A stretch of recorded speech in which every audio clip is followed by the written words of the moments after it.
حضرت عمر فاروق رضی اللہ عنہ کی زندگی کا یہ واقعہ انصاف اور انسانیت کی ایک عظیم مثال ہے۔ حضرت عمر فاروق رضی اللہ عنہ کے دوری خلافت کا ایک بہت مشہور واقعہ ہے کہ ایک رات جب آپ مدینہ کی گلیوں میں گشت کر رہے تھے تو آپ نے ایک جھونپڑی دیکھی جہاں ایک عورت چولہے پر ہانڈی چڑھائے بیٹھی تھی اور اس کے بچے رو رہے تھے۔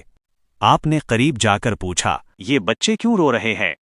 عورت نے جواب دیا، یہ بھوک سے تڑپ رہے ہیں۔ حضرت عمر نے پوچھا، پھر اس ہانڈی میں کیا ہے؟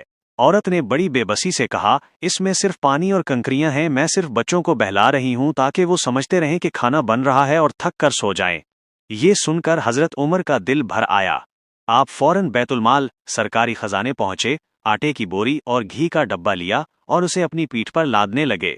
آپ خود اس جھونپڑی میں گئے، اپنے ہاتھوں سے آگ جلائی اور کھانا تیار کر کے بچوں کو پیٹ بھر کر کھلایا۔ جب بچے ہنسنے اور کھیلنے لگے تب جا کر آپ کو سکون ملا۔ وہ عورت جو آپ کو پہچانتی نہیں تھی کہنے لگی، خدا کی قسم، خلیفہ بننے کے حقدار تو تم تھے، نہ کہ عمر رضی اللہ عنہ۔ یہ واقعہ ہمیں سکھاتا ہے کہ سچا لیڈر وہی ہے جو اپنی رعایا کے دکھ درد کو اپنا سمجھے اور ذمہ داری کا احساس رکھے۔ یہ اسلام کے عدل اور انسانی حقوق کی ایک بہترین مثال ہے۔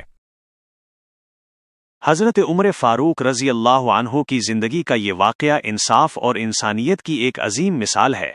حضرت عمر فاروق رضی اللہ عنہ کے دوری خلافت کا ایک بہت مشہور واقعہ ہے کہ ایک رات جب آپ مدینہ کی گلیوں میں گشت کر رہے تھے تو آپ نے ایک جھونپڑی دیکھی جہاں ایک عورت چولہے پر ہانڈی چڑھائے بیٹھی تھی اور اس کے بچے رو رہے تھے۔ آپ نے قریب جا کر پوچھا، یہ بچے کیوں رو رہے ہیں؟ عورت نے جواب دیا، یہ بھوک سے تڑپ رہے ہیں۔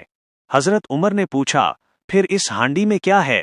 عورت نے بڑی بے بسی سے کہا، اس میں صرف پانی اور کنکریاں ہیں، میں صرف بچوں کو بہلا رہی ہوں تاکہ وہ سمجھتے رہیں کہ کھانا بن رہا ہے اور تھک کر سو جائیں۔ یہ سن کر حضرت عمر کا دل بھر آیا۔ آپ فوراً بیت المال سرکاری خزانے پہنچے، آٹے کی بوری اور گھی کا ڈبہ لیا اور اسے اپنی پیٹھ پر لادنے لگے۔ آپ خود اس جھونپڑی میں گئے، اپنے ہاتھوں سے آگ جلائی اور کھانا تیار کر کے بچوں کو پیٹ بھر کر کھلایا۔ جب بچے ہنسنے اور کھیلنے لگے تب جا کر آپ کو سکون ملا۔ وہ عورت جو آپ کو پہچانتی نہیں تھی کہنے لگی، خدا کی قسم، خلیفہ بننے کے حقدار تو تم تھے، نہ کہ عمر رضی اللہ عنہ۔ یہ واقعہ ہمیں سکھاتا ہے کہ سچا لیڈر وہی ہے جو اپنی رعایا کے دکھ درد کو اپنا سمجھے اور ذمہ داری کا احساس رکھے۔ یہ اسلام کے عدل اور انسانی حقوق کی ایک بہترین مثال ہے۔